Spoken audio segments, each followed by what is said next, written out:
Thank you, Mr Deputy Speaker. I rise to address the debate in relation to Making Queensland Safer laws. And before I start, I want to pay tribute to the member for Capalaba for his contribution, but more particularly for his maiden speech. His commitment to come to this place to tackle an issue that has touched his family, but so many others in Queensland, is a testament to his strength of character. For myself, as a family man, I just want to say thank you to the member for Capalaba. He made it very clear that he was enjoying retirement, and to come in here and work for a better Queensland, I think, is a very admirable thing, and I look forward to working with the member for Capalaba over the next 4 years and beyond to make Queensland better.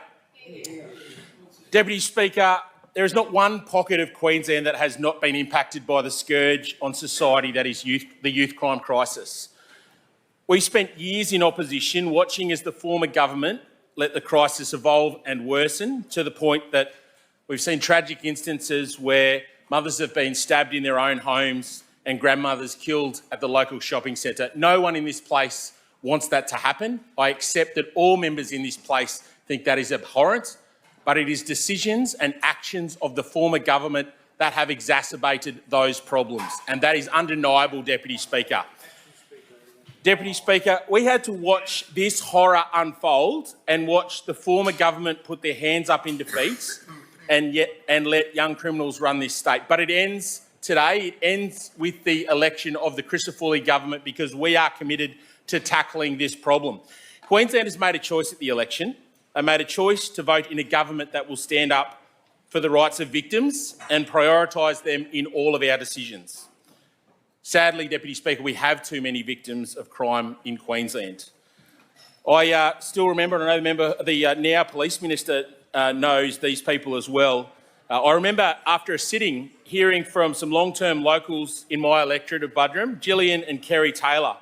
It was the morning after a parliamentary sitting, and I heard that they were victims of a terrifying home invasion. So I went and dropped in, and they told me the story. They were sitting there having dinner, just settling in for the night, when there's a knock at the front door.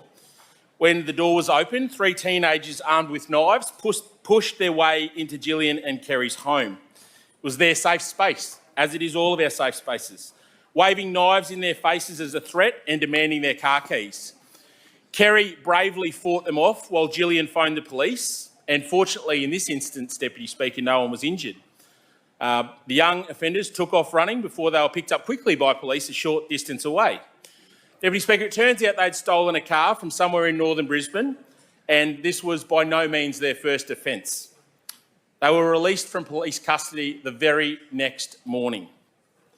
They were released while Gillian was living with the ongoing trauma, while Kerry was battling the trauma of having his home invaded by young thugs.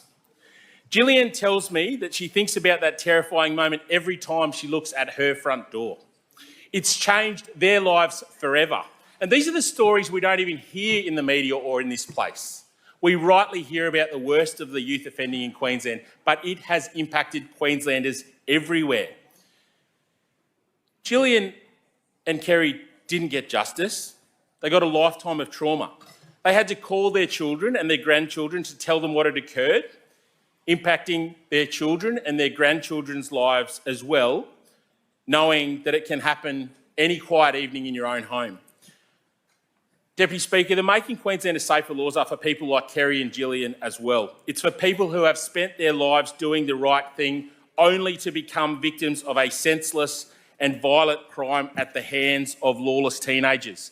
Kerry and Gillian told me that they wholeheartedly support our Making Queensland Safer laws that will restore consequences for actions.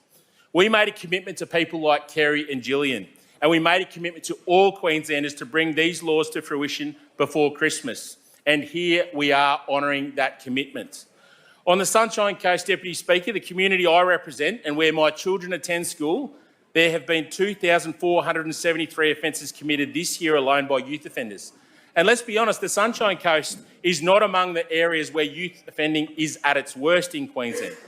But even on the Sunshine Coast, 12 young people have been listed as serious repeat offenders this year alone. Imagine the break-ins that could have been prevented, the cars that could have been avoided being stolen, families living with ongoing trauma and financial hardship if Labor had not weakened laws and if serious repeat offenders had been adequately dealt with in the courts.